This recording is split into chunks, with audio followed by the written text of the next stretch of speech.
Ce qui m'a donné envie de rentrer dans l'oasis du Coq à l'Âne, c'est de donner du sens, de continuer à donner du sens.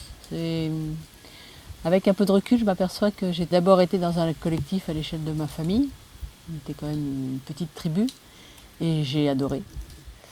Et puis maintenant, les enfants sont grands, ils sont loin, ils sont partis et que j'avais envie de passer à une autre échelle et surtout de donner du sens à mon quotidien plutôt que d'être toute seule dans une petite vie bien rangée, bien propre, bien sécure.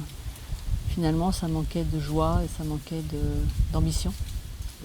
Donc il y a quelque chose. Et puis je pense que c'est aussi c'est un appel, quoi. C'était plus fort que moi.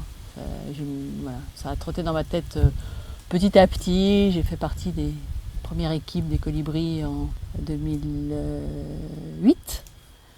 Donc tout ça, c'est un mouvement. C'est vraiment une histoire de sens et de l'envie d'œuvrer à une échelle plus grande. Tout en restant colibri, donc à une échelle humaine, mais plus que ma famille. Voilà. Quand je dis plus grande, c'est au-delà de ma famille nucléaire. C'est une histoire qui date de mon enfance. J'ai toujours rêvé de vivre en collectivité. Je ne savais pas comment c'était.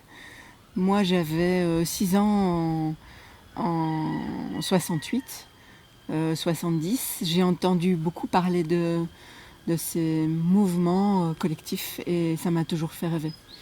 Ça s'est affiné il y a 15 ans, 20 ans dans ma tête. Et je me suis préparée il y a une dizaine d'années à l'intérieur de moi.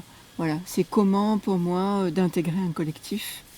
Et j'ai rencontré l'Oasis du Coq à l'Âne en suivant. Et voilà, c'était la résonance de ce que j'avais déjà préparé à l'intérieur de moi depuis des années.